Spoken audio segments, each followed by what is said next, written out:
என் அன்பு சகோதர சகோதரிகளே, ஆண்டவராகிய இயேசு கிறிஸ்துவின் நாமத்தில் என் அன்பின் வாழ்த்துக்கள். இன்றைய முத்து என்னும் இந்த சிறிய தியானத்தின் மூலமாய் உங்களை சந்திப்பதில் மகிழ்ச்சி அடைகிறேன். கர்த்தர் உங்களை ஆசீர்வதிப்பாராக. பிரியமானவர்களே, அமலேக்கியனாகிய இந்த மாம்சத்துக்குரியவனை நம்ம ஜெயிக்கணும். மாம்சம் ஆவிக்கு விரோதமாகவும் ஆவி மாம்சத்துக்கு விரோதமாகவும் இச்சிக்கிறது. இது ஒன்றோடு ஒன்று போராடுகிறது என்பதை நம்ம அறிந்திருக்கிறோம். இந்த மாம்சத்துக்குரியவன் ஆவிக்குரியவன் சோர்ந்து போகும்போதெல்லாம் தளர்ந்து போகும்போதெல்லாம் அவனை ஜெயிச்சிருவான். இந்த அமலேக்கனை நம்ம ஜெயிக்கணும். இந்த அமலேக்கனை ஒவ்வொரு நாளும் நாம் ஜெயிக்க ஆண்டவர் நமக்கு கிருபை பாராட்டுவாராக. இந்த அமலேக்கன் தாவீதுக்கு விரோதமாய் யுத்தம் பண்ணி அவனுடைய ஆஸ்திகளை அவனுடைய ஜனங்களை எல்லாம் அவன் கொண்டு போய் விட்டான், தீக்கரையாக்கி விட்டான். ஒரு பெரிய இழப்பை தாவீதுக்கு அவன் கொடுத்து விட்டான். அப்பொழுது இந்த அமலேக்கனை தாவீது எப்படி ஜெயித்தான் என்பதை தான் நம்ம வேதத்தில் தொடர்ந்து தியானித்து வருகிறோம். 1 சாமுவேல் 30ஆம் அதிகாரத்தில் 6வது வசனத்தில் பார்த்தீங்கன்னா, தன் தேவனாகிய கர்த்தருக்குள்ளே தாவீது தன்னை திடப்படுத்தி கொண்டான். எதிலெல்லாம் நம்ம திடப்படுத்தப்படணும், பலப்படணும், நம்ம ஸ்ட்ரென்தன் ஆகணும் அப்படின்றத நம்ம தியானிக்கிறோம். நேற்று தினத்தில் உள்ளான மனுஷனில் வல்லமையாக பலப்படணும் என்று எபேசியிலிருந்து நம்ம தியானித்தோம். இன்றைக்கு இன்னொரு காரியத்தில் நம்ம பலப்படணும், ஸ்ட்ரென்தன் ஆகணும். எதில், எப்படி இந்த அமலேக்கனை ஜெயிக்கணும்? அமலேக்கனை ஜெயிக்கணும்னா நமக்குள்ள பலம் தேவையே. அந்த பலத்தை எப்படி பெற்றுக்கொள்வது? அப்போஸ்தலனாகிய பவுல் தீமோத்தேயுக்கு எழுதின 2ஆம் நிருபம் 2ஆம் அதிகாரம் 1 வசனத்தை நான் வாசிக்கிறேன். 2 தீமோத்தேயு 2:1 வாசிக்கிறேன். ஆதலால் என் குமாரனே, நீ கிறிஸ்து இயேசுவில் உள்ள கிருபையில் பலப்படு. கிருபையில் பலப்படு. நம்ம அந்த தேவனுடைய கிருபையில், அந்த கிரேஸில் நம்ம ஸ்ட்ரென்தன் ஆகணும், கிருபையில் பலப்படணும். எல்லாவற்றையும் தேவ கிருபையை சார்ந்து ஆண்டுடைய கிருபையில் பலப்படணும். அநேக நேரங்களில் நம்ம தேவ கிருபையை அனுபவிக்காமையே பல ஆசீர்வாதங்களை நம்ம இழந்து கொண்டு இருக்கிறோம். தேவ கிருபையை ஒவ்வொரு நாளும் அனுபவிக்கிறவர்களாக நம்ம மாறணும். பிரியமான கர்த்தருடைய பிள்ளைகளே, ஆண்டவருடைய கிருபை எவ்வளவு அதிகமாய் நமக்கு தேவை இல்லையா? பாருங்க, தேவ கிருபையை சார்ந்திருக்கிற, கிருபையில் பலப்படுகிற ஒரு மனுஷன் ஆண்டவருடைய கிருபையில் நாளுக்கு நாள் அந்த கிருபையை காத்து கொண்டு அதில் வளர தெரிந்த எந்த மனுஷனும் ஆண்டவர் பாருங்க, அவனை அமலேக்கனை ஜெயிக்கிறவனா கர்த்தர் மாற்றுவார். இன்றைக்கி நம்ம அப்படி தான் கர்த்தர் மாற்றணும். கிருபையில் பலப்பட்டுட்டா இந்த அமலேக்கனை ஜெயிக்கலாம். பிரியமானவர்களே, தேவ கிருபையை சார்ந்து கொள்ள ஆரம்பிக்கும் போது நம்ம தாழ்த்துவோம். தாழ்த்துனா தான் கிருபை கிடைக்கும். தன்னை தாழ்த்துகிறவன் எவனும் உயர்த்தப்படுவான். தாழ்மையுள்ளவர்களுக்கு தேவன் கிருபை அளிக்கிறவராய் இருக்கிறார் என்று வேதம் சொல்லுகிறது. அப்போ நம்ம நிறைய தாழ்த்தணும். தாழ்த்தும் பொழுது தேவனை சார்ந்து கொள்ளுகிறோம். ஆண்டவரே, உண்மையல்லாமல் என்னால் ஒன்றும் செய்யக்கூடாதுன்னு சொல்லி அவரை சார்ந்து கொள்வோம். அப்போ தேவ கிருபை நம்ம இன்னும் அதிகமாக நம்மளை நிரப்போம்.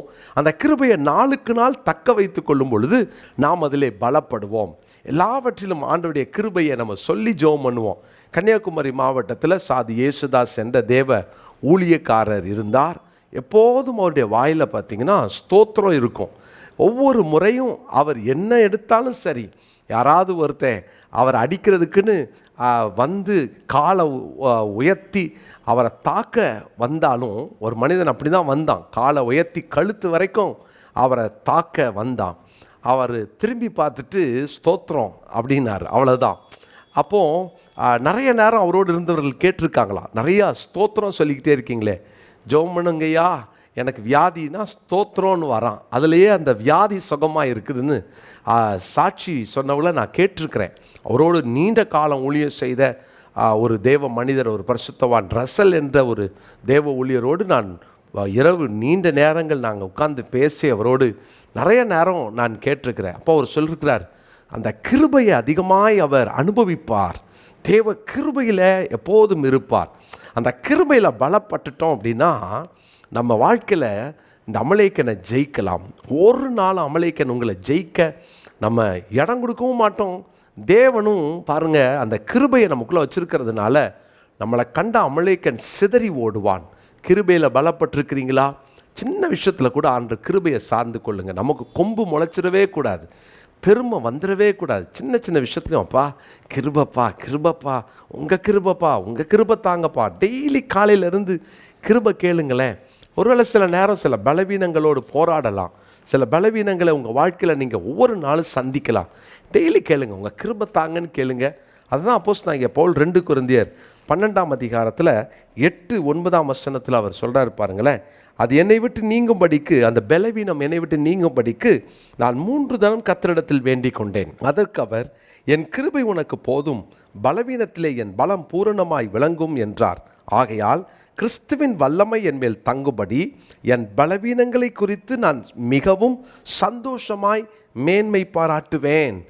என் பலவீனங்களிலே நான் சந்தோஷமாய் மேன்மை பாராட்டுகிறேன். ஏன்னா அவர் கிருபை என் பலவீனத்திலே தாங்குகிறது. 3 காரியத்தை சொல்கிறார். நான் இப்போ பலவீனத்தை பார்க்கல, கிருபையை பார்க்குறேன்.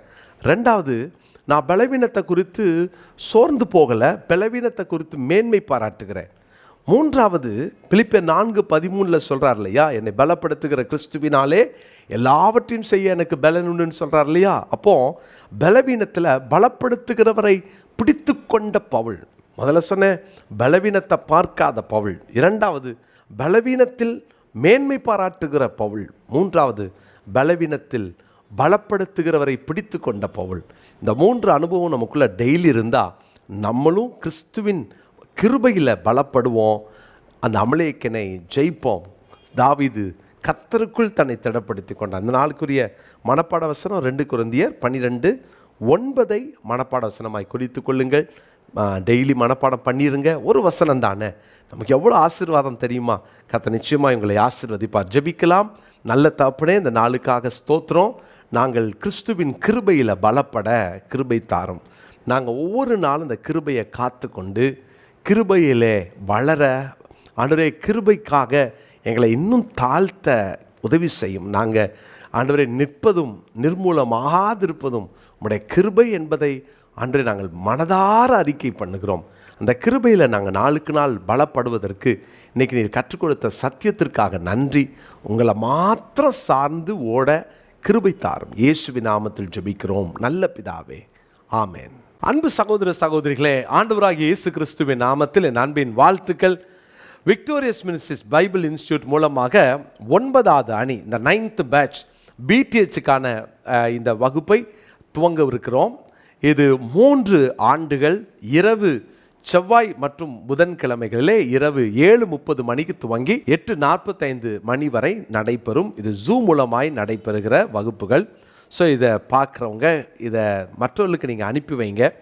இது அநேகர் இதன் மூலமாய் பயன்பெற்று கர்த்தருடைய கிருபையினாலே 8 அணியினர் இதில் படித்து, சிலர் படித்து முடித்து பட்டம் பெற்றிருக்கிறாங்க. இன்னொரு நல்ல செய்தியை சொல்லுகிறேன். இதோடு கூட எம்டி வகுப்புகளையும் நாங்கள் துவங்கவிருக்கிறோம். எனவே நீங்கள் இதில் கலந்து கொள்ளலாம். பிடிஹெச் 3 வருடங்கள் முடித்தவர்கள். இது 2 வருஷ கோர்ஸ் தான். இது திங்கட்கிழமை இரவும் வியாழக்கிழமை இரவும் நடைபெறும். எனவே இதில் நீங்கள் கலந்து கொண்டு படிக்கலாம். கர்த்தருடைய பிள்ளைகளை தரமான நீண்ட அனுபவம் உள்ள நல்ல ஆசிரியர்களை கொண்டு நாங்கள் நடத்தி வருகிறோம். தவறாமல் இதில் கலந்து கொள்ளுங்க. உடனடியாக கீழே காண்கிற அந்த ஃபோன் நம்பர் மூலமாக நீங்கள் தொடர்பு கொண்டு நீங்கள் இதனுடைய அட்மினோட நீங்கள் பேசி மற்ற காரியங்களை நீங்கள் தெரிந்து கொள்ளலாம். கர்த்தருடைய பிள்ளைகளே, கர்த்தருக்கு சித்தமானால் ஆகஸ்ட் மாதம் முதல் வாரத்திலேயே கிளாஸஸ் நாங்கள் ஆரம்பிச்சிருவோம். அதனால் நீங்கள் உடனடியாக கலந்து கொள்வதற்கு உங்களை நான் உற்சாகப்படுத்துகிறேன். நிச்சயமாக இந்த வகுப்புகள் உங்களுக்கு பிரயோஜனமாய், கண் திறப்பாய், உங்கள் வாழ்க்கையை மாற்றக்கூடியதாய், கர்த்தருக்காய் நீங்கள் எழுந்து எரிந்து பிரகாசிப்பதற்கு பிரயோஜனமாய் இந்த வகுப்புகள் இருக்கும். மாற்றமே இல்லை. உடனே கலந்து கொள்ளுங்கள். கர்த்தர் உங்களை ஆசீர்வதிப்பார்.